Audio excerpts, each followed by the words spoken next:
sallallahu alaihi wasallam wa ala alihi wa ashabihi wa dhurriyyatihi wa ahli baiti sayyidil lahumul fatihah.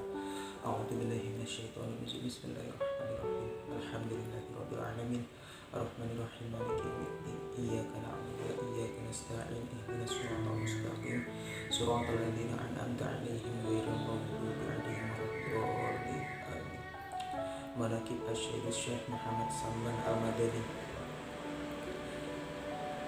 Aku memuji akan Allah Subhanahu wa ta'ala yang telah memilih ia dari segala hambanya akan orang yang dikehendakinya dengan dijadikannya sebagai wali Allah. Menentukan akan dia wali untuk membawa akan segala rahasianya, dan ia yaitu Allah menghampirkan akan dia daripada kepadanya dengan sebab terdahulu pertolongan. Aku bersyukur kepada Allah Subhanahu wa ta'ala bahwa ia mengaruniai atas kami dengan mengimani barang yang mendatangkan dengan dia oleh para nabi Allah dan segala wali Allah daripada segala rahasianya yang bangsa ketuhanan. Dan Allah Subhanahu wa ta'ala telah menolong kami untuk mengikuti akan jalan semua mereka itu yang tarang lagi mulia. Dan aku memohonkan rahmat dan sejahtera atas penghulu kita Nabi Muhammad SAW yang sujud kepadanya segala malaikat, sedangkan Nabi Muhammad SAW masih terkandung di dalam tulang belakang ayahnya yang zahir, yakni Nabi Adam alaihissalam, dan atas segala keluarganya dan sahabatnya dan segala yang mengikuti akan mereka itu pada jalan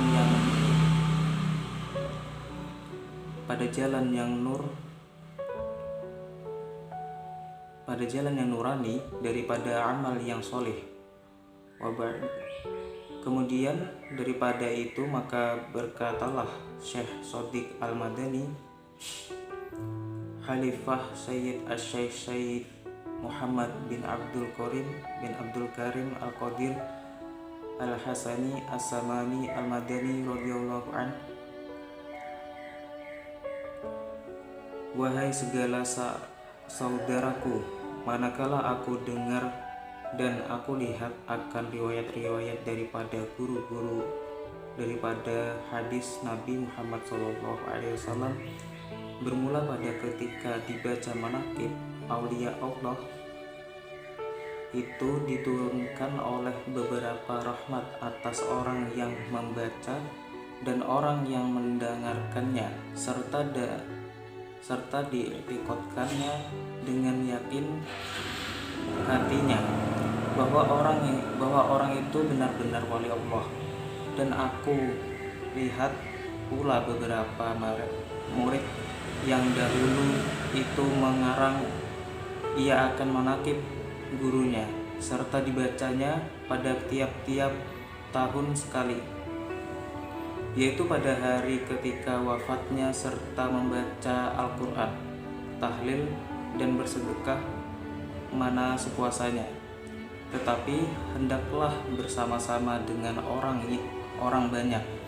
Maka tatkala aku dengar yang demikian itu, yakni riwayat yang tersebut itu, maka sukalah hatiku mengerjakan seperti yang demikian itu atas sekedar pahamku yang babal ini, serta aku himpunkan akan setengah karomah guruku, yaitu Sayyid Asy-Syaikh Muhammad Saman radhiyallahu an, ahlus syariah wa thariqah wal haqiqah, yaitu kutub di dalam negara Madinah Rasul Barang siapa berkehendak ziarah akan kubur Rasulullah Shallallahu Alaihi Wasallam, padahal tiada meminta izin kepada Syekh Muhammad Saman Al-Madani, niscaya adalah ziarah yang sia-sia. Jikalau sah pada zahirnya sekalipun, dan adalah tabi'ah Syekh Muhammad Saman Al-Madani radhiyallahu an itu kasih sayang yang kepada orang yang thalibul ilmi dan kepada orang alim dan orang soleh,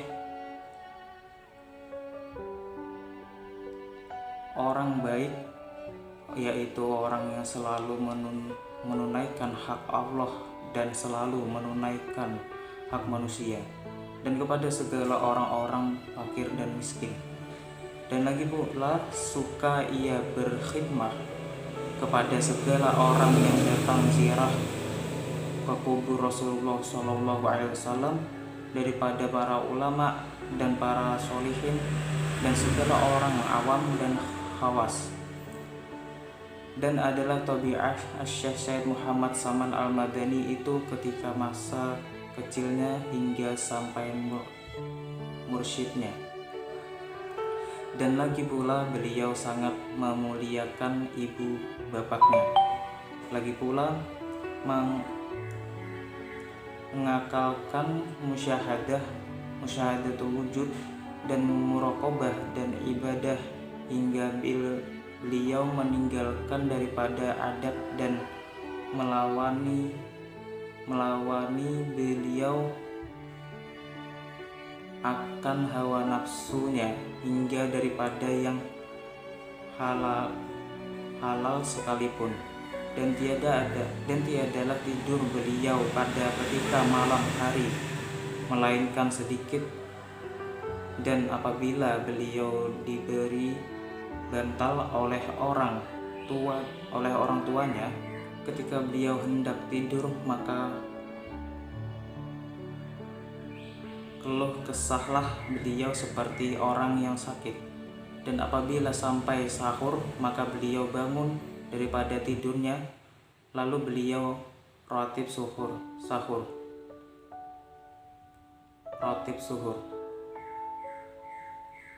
Kemudian daripada itu lalu beliau sholat subuh berjamaah dengan orang banyak.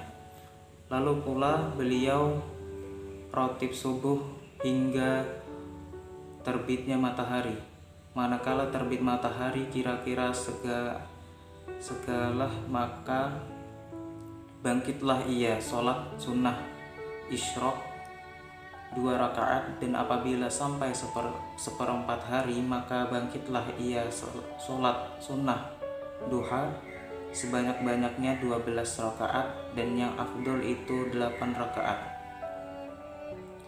Dan lagi pula beliau radhiyallahu an membanyakkan puasa sunnah dan membanyakkan riyadhah dan menjauhi daripada lizatud dunya, yaitu kesenangan atau kenikmatan dunia, hingga daripada yang halal sekalipun. Maka segala yang tersebut itu adalah keadaannya di masa kecil, yakni sebelum baliknya. Pada masa itulah beliau disuruh oleh orang tuanya masuk ke dalam siwan, yakni tempat makan-makan, karena beliau hendak diberi makan oleh orang tuanya. Manakala selesai beliau daripada makannya, dilihat oleh orang tuanya tempat beliau makan seolah-olah tiada dimakannya. Kemudian daripada itu pergilah orang tuanya kepada gurunya membaca Al-Quran di waktu kecil. Lalu dikabarkan oleh orang tuanya daripada hal ihwal anaknya tersebut. Maka dijawab oleh gurunya, janganlah engkau takut akan anakmu itu. Tiada syak dan ragu lagi bahwasanya ia adalah wali Allah, dan tiada khilaf lagi antara sekalipun ulama.